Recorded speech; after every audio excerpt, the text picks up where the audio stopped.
Hello everyone and welcome to Lesson 12, Socio-cultural Considerations. Let's just jump right in.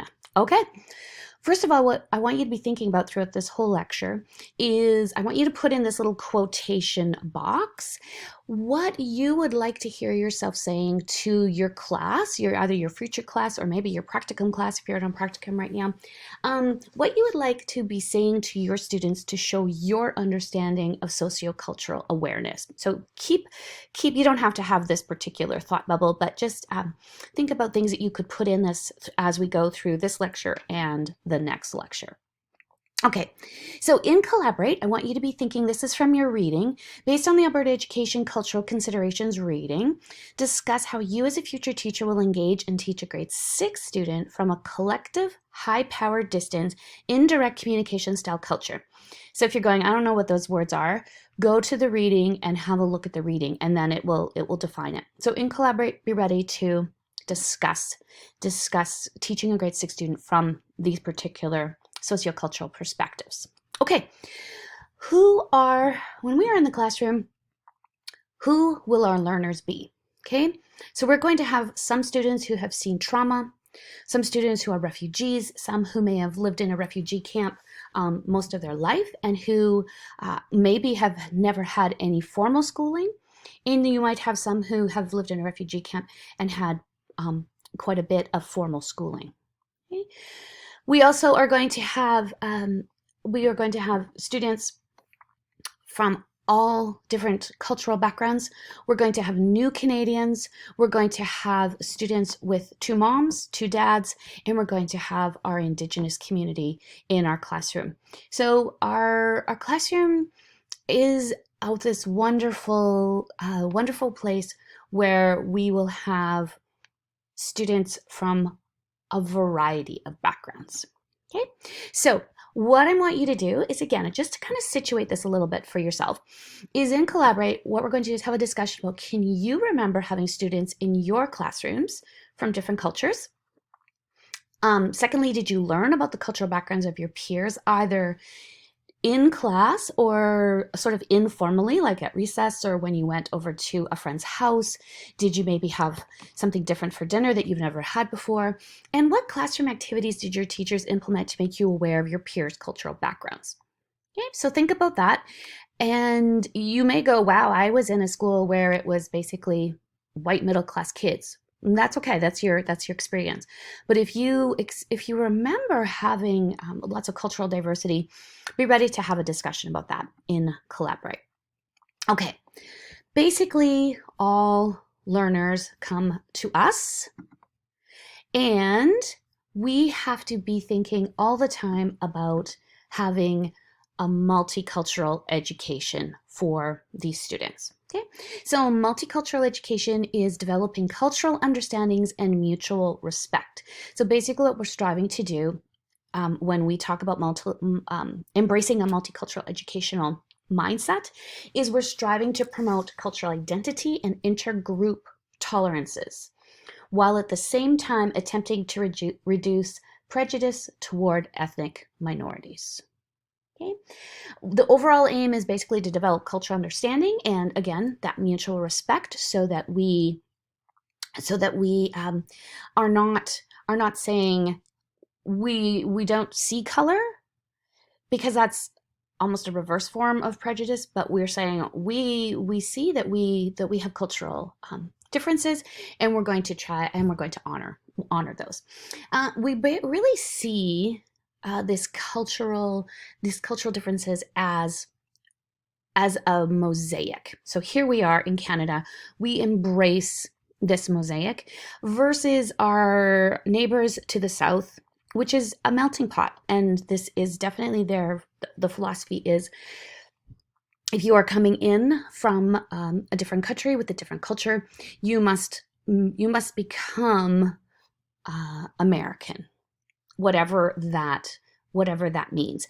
And so it's definitely a different mindset between our neighbors to the south, where they're wanting everybody to then become the same, versus a mosaic that Canada holds. Of course, are there Americans that would rather be a mosaic? Are there Canadians that would rather be a melting pot? Absolutely. Absolutely. But generally, as a cultural, what we embrace as an overall culture is generally melting pot for the US and generally a mosaic for Canada. Okay, let's define some terms because I think some of these are big terms. So what I'm going to do for this class is this is how we're going to define culture. So it's the behaviors, beliefs, and all other products of a particular group that are passed on from generation to generation. So all of these behaviors and beliefs are a result of people interacting. It'll be interesting to see if there are some things that are missed because of COVID time where we're not interacting as much. It's totally very interesting sociological studies going to happen right now. So basically, I think you don't really realize your own culture until you get out of it. So say, for example, Christmas traditions. So when I say Christmas traditions, generally we think Christmas tree, maybe Christmas carols, we think of presents, we think of turkey, we think of family time. But again, that's definitely a cultural belief and behavior that is passed from generation to generation. Not all cultures celebrate Christmas, and not all cultures celebrate Christmas in the same way. But because it's passed down to us from generation to generation, we just sort of assume that it's done by everybody, but it's not. It's very much passed down within a culture. So like within Canadian culture, certain things are passed down that are not passed down anywhere else in the world. Okay, sociocultural factors. Okay, so there's kind of three areas here for sociocultural factors. Sociocultural factors seek to understand human behavior, again, and personality development by examining the rules of social groups. Okay, so basically, rules are often unwritten. We don't have sort of here's the Canadian rule book of how to act when you are at the mall or when you're in a movie theater or when you're with your friends or with your family. These rules are often unwritten, and they're dependent on race, on religion, on gender, on social class, on family traditions, on peer groups, on age. Okay. So if any of you have ever traveled to a culture that is not your own, you may have done something that the locals kind of look at you like, how could you do that? But because you don't know, and there's again nothing written down, you don't realize that you've done something that's a faux pas. So for example, my family and I, several years ago, we traveled to Turkey. And we were traveling for 4 months. So dinner time, conversation, we had to do something. So we would bring a deck of cards. And so we were just playing a card game, and we were getting all of these looks from the local people. And we went, uh-oh, we've done something wrong here. So we asked our waiter, and he just went, no, you don't. Cards are not seen as a good thing in society. And so playing them in public is even worse. And so we're like, oh, we're so sorry. We didn't know. We put our cards away, and then we just sat and talked for that dinner. But again, we didn't know that. And it's an unwritten rule that all the locals knew, but we didn't know. So that's what that means. So by examining the rules, so why do we stop at when there's a crosswalk? Why do we actually stop for pedestrians? Lots of cultures don't stop for pedestrians. Pedestrians just have to make it across the street on their own. But we're very polite, and we're very fair in our eyes, those kind of things. Okay, so the second point, seek to know why humans behave the way they do within a context of society. So this again is why do we Okay, so for example, why do we line up? Why don't we all just, when we were traveling in Thailand, we often missed buses because we would line up, and then the bus would come and everyone would just shove on in front of us and get on the bus, and we would be left standing there. So we're like, okay, what gives? But again, it's part of how their culture works.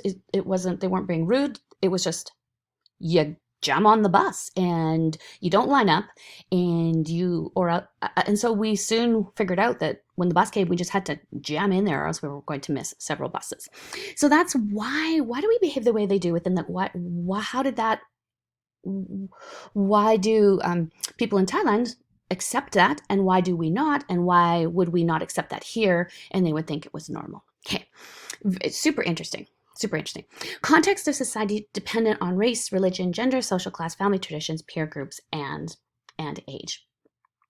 Okay, so I think that's pretty self-explanatory.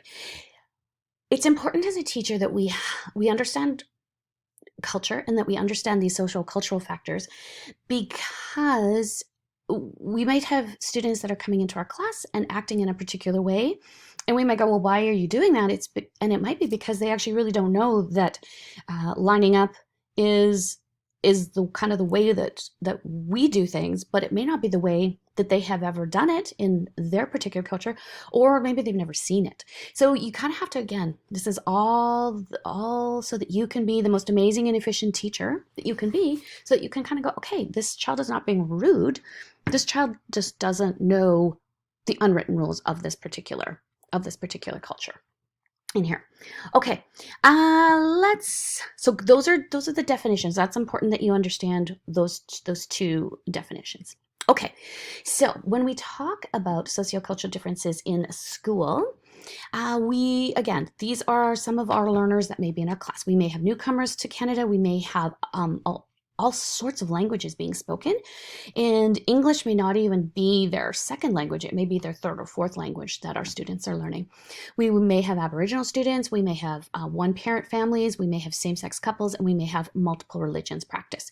So you could see everybody's coming to your classroom with these different rules, with these different views on how to interact, with these different views of culture, and so you again have to be aware that these kids are coming to your classroom with this information already embedded, and you have to be aware that, again, they may be doing something not because they're being rude or they're being ignorant or they're not taking into consideration a different person. They just don't know. Okay, so let's look at some student dilemmas. So basically, there are two big trains of thought around sociocultural factors, and one is individualism. So basically, if you are from an individualistic society, you act within a unique identity and exclusive purpose. So this is where you give priority to your personal goals rather than group goals. So individualists, they value feeling good, they value personal distinction and independence. They have rights and they will defend those rights. And it's definitely, if it's about me and how far I can get ahead, and if I have to step on some people to get along the road, then that's what I will do. Okay, so here's the quote: "As the new Miss Individual, I shouldn't care what you think." So again, it's all about the individual. It's not really about what other people think. It's not really about supporting the whole collective culture. Okay, so I have a picture here because I think you could probably from my explanation probably start to realize which countries hold an individualistic attitude. Canada, absolutely. US, absolutely. UK, Netherlands, really Western European, North American cultures absolutely hold individualistic ideals. This is a picture of a Florida beach during COVID time. And so I thought it was an interesting example because they were, just like everybody, tired of being trapped, and they were going to go to the beach, and it didn't really matter about the other people because they wanted to go to the beach. So that's individualistic society. Let's look at a collectivist type society. So where you have the viewpoint that it consists, that the individual, will act within a shared identity and a common purpose. So they are all, there's a, consists of a set value that supports the group. So a collectivist society is all about doing things for the good of the group, doing good things for the good of the collective. So personal goals are subordinated to preserve the group integrity, and interdependence of the group members and harmonious relationships are a key focus. Okay, so in a bit of a contrast, this is Beijing in COVID times. So the government, and I mean there's all sorts of issues with every government and culture, but the government locked down Beijing, which is a huge city. Look at this. Nobody on the streets, because it's a collectivist culture, and they put the needs of the collective group of people before their individual needs. So you can imagine they also want to get out of their apartments and go out, but they didn't because of the collective. So this COVID time has been super interesting to really sort of demonstrate these particular ideas around collectivism and individualism. Okay, so in Collaborate, you're going to have a chance to. I want you to think of an example of when you or your friends or your family acted in an individualistic. So individualistic, I'm going to do what I want to do. It's my right to do that. Or a collectivist, I put the group ahead of my own personal needs. So again, within a culture, there's always a little bit of both, but on the extremes, I kind of want to talk on the extremes because that's a better place to have a debate. Sorry, I wanted to go back to this one. This, if you're talking about collectivist societies in general, this would be China, Japan, India, Thailand. So that has a bit of a more collectivist idea. So if you have students in your class that come from those particular countries that have those cultural backgrounds, they may wonder, why is everybody sort of out for themselves? Why are we not looking after the group first? Because again, their culture is rooted in a different space than an individualistic society. Super interesting. Okay, so this is what we're going to do and Collaborate. Okay, now, however, I want to give you a word of caution, because as soon as you start to say, oh, you're from Thailand, you then have a collectivist viewpoint. Again, in terms of learning and achievement, there are as many differences between individuals from within a cultural group as there are between group and non-group members. So you may have somebody from Thailand that's like, no, I'm all about me. I'm a capitalist. Let's go, kind of thing. So again, don't. There's sort of that reverse side of, oh, you're from Thailand, you must have these ideas. Everybody's an individual within that group, but generally those individualistic collectivist type ideals permeate. I must tell a story on my husband, who is a very, very lovely, he's a lovely man, as when you met him. He's a great guy. But he got on a bus between Medicine Hat and Calgary, and there was a young African-American man on the bus, and John wanted to start some conversation, and so he said, "Oh, you look like you're really athletic." Which this young man retorted, "Yeah, and you look like you work in Silicon Valley." Ooh. So then John went, "Okay, fair. That was a bit of a stereotype that you're a young African-American man, thus you must be athletic." So he retorted with, "Well, you, as a white, middle-aged man, you look like you work in Silicon Valley," because that's who works in Silicon Valley. So again, don't make assumptions. Don't make assumptions based on cultural background. And also be careful that you don't assume that students are from another country. They could be third, fourth generation Canadians. So if you have somebody that looks like they are from China, you need to word it as, okay, so tell me about where you live, tell me about your parents, tell me about your grandparents, and don't say, oh, so were you born in China? Because they could be third or fourth generation Canadians, and that then is a tricky situation for you to be in as a teacher.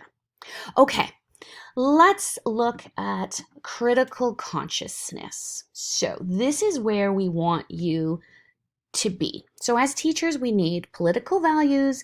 We need to be we need to have a disposition that is described as us having these things. So political values and beliefs. We need to be aware. You need to be aware of your own society's beliefs about appropriateness both in society and in school. So that's that political values and beliefs. So you need to be aware that you come with some cultural bias. Absolutely. We all do. We all come with cultural bias because we're all part of a culture. Okay? But we need to be aware that we come with cultural bias. We need to have ideological clarity. So we need to know what our students are bringing to school and how we can take advantage of that instead of resisting it or trying to change it. So that's ideological clarity, that we actually know what our students are bringing to school. And we need to have socio-cultural consciousness. This is recognizing that people's ways of thinking are significantly influenced by race, class, gender, language, and hierarchical social systems which they grew up in.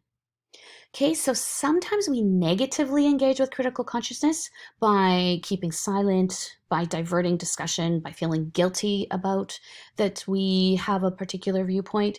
But hopefully you, through your education program, that we want you to develop critical consciousness and really self-reflect on what you bring into the classroom and how you can really bring out the positive of all of these different viewpoints, because it's pretty exciting to have that many viewpoints and ideologies in your classroom. Okay, so building a culturally responsive practice. So this is ultimately what we want you to do. We want in your classroom, we want you to build a culturally responsive practice that has a broad cultural knowledge and instructional base that grows and changes. So this is what we want you to do as a teacher. So basically, we want you to incorporate different cultural meaning into the content, but don't fall victim to cultural stereotypes. So, this often is when we do, okay, well, we're going to have culture days. And so the kids are going to bring in their ethnic food, and we're going to invite their parents to come in and they can wear their traditional clothing. That's all good. There's nothing wrong with that. But I think we need to get beyond sort of that surface and really get into what do they really believe on a day-to-day basis. So you can't just kind of be like, well, I had my culture day, check, I've done culture. It's got to be integrated into everything that you do. Okay, number 2, examine our own assumptions. So again, you need to acknowledge that you have some cultural assumptions. We all do. And that we need to figure out how to accommodate for those unique and different traits that our students are bringing that may be a bit foreign to us as teachers. Okay, so we also want to inquire into the background of our students in a really non-judgmental way. So yeah, tell me about your family. Tell me about just tell me about what you do as a child, and then that way you're not making those assumptions. You want to develop a broad range of teaching strategies, again, to meet all these diverse learners. You want to figure out how to interpret cultural nuances. So basically, you observe your students and you ask them particular questions. Maybe you ask the parents, you talk to the parents, you talk, maybe there's a community group that you could talk to about if you live in a community where there's a large Thai cultural base, then you go and find out a little bit more about Thai culture. And basically, you teach a curriculum that takes into account the understandings and perspectives of different groups. Okay, the reason I have Flashback Canada here, textbook, is when I was thinking about building a culturally responsive practice, this was the textbook that I used when I was in high school. And looking back on it now, it is definitely written from a white middle class point of view. Absolutely. Eurocentric, all of those things that now we're going, wow, we really need to have brought in different perspectives, because the white Eurocentric is one perspective, absolutely, but it's not the only perspective. And so this is the textbook that I used for all of grade 10, and I thought, wow, that was really formative. That's what formed my idea of Canadian history, that now is I'm finding out is not true. And I remember feeling really sort of ripped off that I had not been taught these different perspectives. So when you're looking at curriculum, really look at those resources that you are using and say, okay, what are the different cultural views that this book is written through, and what cultural views are being totally ignored. Okay. What we're going to do is, we're going to do this a little bit in Collaborate. So this is a children's book called And Tango Makes Three. The synopsis is, the book tells the story of two male penguins, Roy and Sila, who create a family together. With the help of the zookeeper, Mr. Gramsci, Roy and Sila are given an egg which they help hatch. The female chick that completes their family is consequently named Tango by the zookeepers. So what we're going to do in Collaborate is we're going to talk a little bit about how you could include the ideas in this book in, say, a grade 4 elementary language arts class, in order to support those students who are coming from families with two moms, two dads, who never see that kind of a family unit in literature. Okay, so be ready to talk about how you can actually use a book like this to expand sociocultural views. Okay. Stereotype fear. I think this is super interesting, and I think really relevant. Basically, this is a fear that one's behavior will confirm a negative stereotype about one's identity group. Those with strong ties to their identity group are the most vulnerable, and it can be brought on by seemingly innocuous comments. So I'm going to give you an example.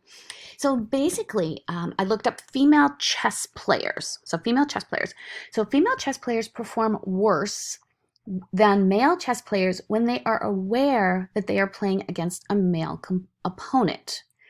When they are falsely led to believe that they are playing against another woman, they perform just as well as the male players. So as a woman, they're feeling initially like they are maybe not as smart as their male opponents, because that is one of our cultural assumption, is that males are better at chess and logic and things like that. And so women, when they actually think that they're playing men, won't perform as well, but when they feel like they are playing another woman, they play equally as well. So that it's really an interesting concept. Okay, so this is from the reading. Again, we're going to have a little bit of a discussion on this. So what do you think of stereotype fear? Again, this is have a look at this video and then be ready to discuss. Have you or someone you know experienced this? So be ready to discuss that in Collaborate. Okay. We're going to just have a little bit of a go through socioeconomic status, because this is super important when you're talking about sociocultural factors. Compared to all other social or cultural attributes, so all the things that we've been talking about, an individual's socioeconomic status has the greatest impact on scholastic achievement. Whoa, let's have a look at that. Okay, so children from low socioeconomic homes, their development is actually at risk. So they don't have money to go to doctors, so they often lots of things are missed. So kids from low SES homes have poor vision, they have reduced mobility, they don't get the maybe physio that they need because they injured something. They actually have impaired cognition because they don't have that stimulation. At home, they don't have maybe tons of books. They didn't do early reading, those kind of things. They might have speech problems. Again, if it wasn't caught early enough, they might go on to develop some speech problems, and they have more emotional and physical pain. There's also lots of economic hardships, things like they just don't have enough food in their house. The parents may be in and out of jobs, maybe doing seasonal work, and so then they just don't have money to pay for sort of what we would think as basics. Scarcity of resources, again, just they don't have extra money for a nice bag or a field trip. So again, that impacts their situation at school, and they're more likely to experience authoritarian parenting style, which we looked at before, which is very sort of top down. You must listen to me, because there's not a lot of reasoning behind there. Okay, let's look at some stats for you stats people. So poverty line in Canada is 27,951 for a family of 3 in a large city. 11% of Canadians live below the poverty line. Some groups are overrepresented. So Aboriginal people, there's 30%. So overall, 11% of Canadians live, but 30% of our Aboriginal community lives below the poverty line. Visible minorities, 27%, and people with disabilities, 24% of that population live below, when normally 11% of other Canadians live below the poverty lines. Families, 55% of single-parent families led by mothers, and 60% of those families live in poverty, which means that 13 to 16% of all Canadian children live in poverty. And if we know that that's one of the most impactful things about their schooling, that's pretty significant. And again, 60% of all Aboriginal people under 6 live in poverty, and 54% of all Aboriginal children over 15 have not completed secondary school. So some kind of scary stats there. Okay, low SES backgrounds, basically the outcomes, what happens if kids live in poverty. They usually have lower literacy, they have lower achievement, lower graduation rates, lower post-secondary attendance rates, fewer co-curricular activities and clubs, more hunger, and more violence in their lives. It's significant. It's absolutely significant for a child to be living in poverty. Okay. I think this is sort of an interesting, I give this to you as one of your readings. Isn't it interesting that basically we have to combat the postal code factor? Basically, those students who live in affluent areas with a particular postal code have better results on their exams than low socioeconomic areas with a different postal code. So look at this. So again, these are the I'm just gonna grab my pencil here. These are SAT scores. So if you have a family income of 0 to 20,000, this is your SAT score. This is your SAT score if you live in a household where there's more than $200,000 dollars being made. Significant difference. And again, that's because there's just so many things, like all of these things that are going against those kids in our classrooms. Okay, here in Medicine Hat, we definitely have some low socioeconomic schools. Elm Street, Herald, St. Louis. They are doing amazing things with our kids that are living either under the poverty line or close to the poverty line. And they have breakfast programs.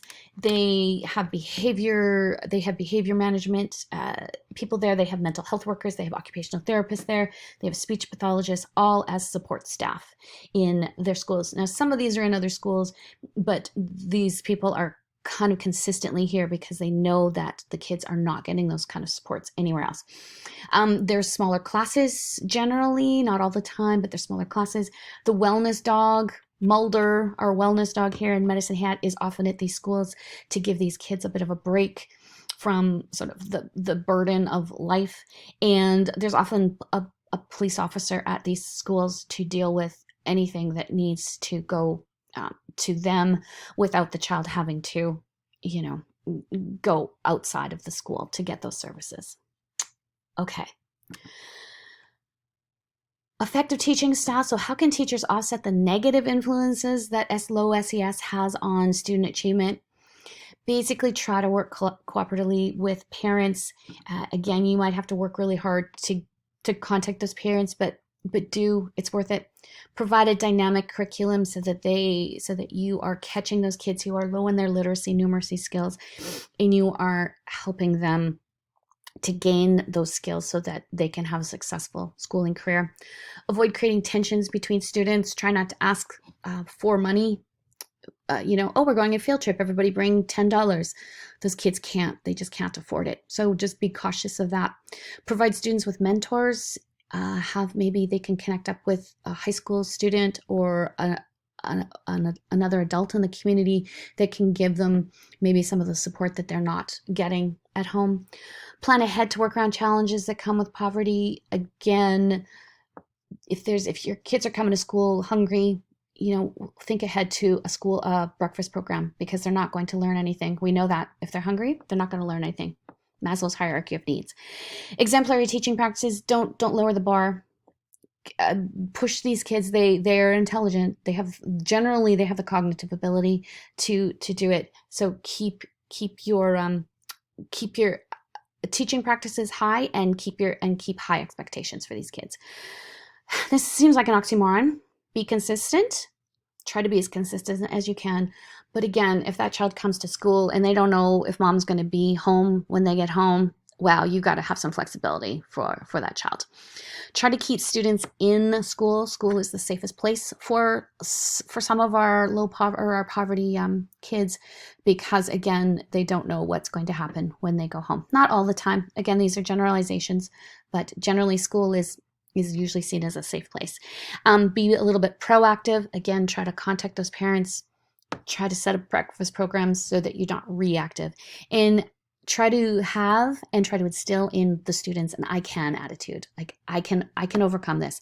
I am not defined by poverty, but I'm defined by what I can contribute to the world.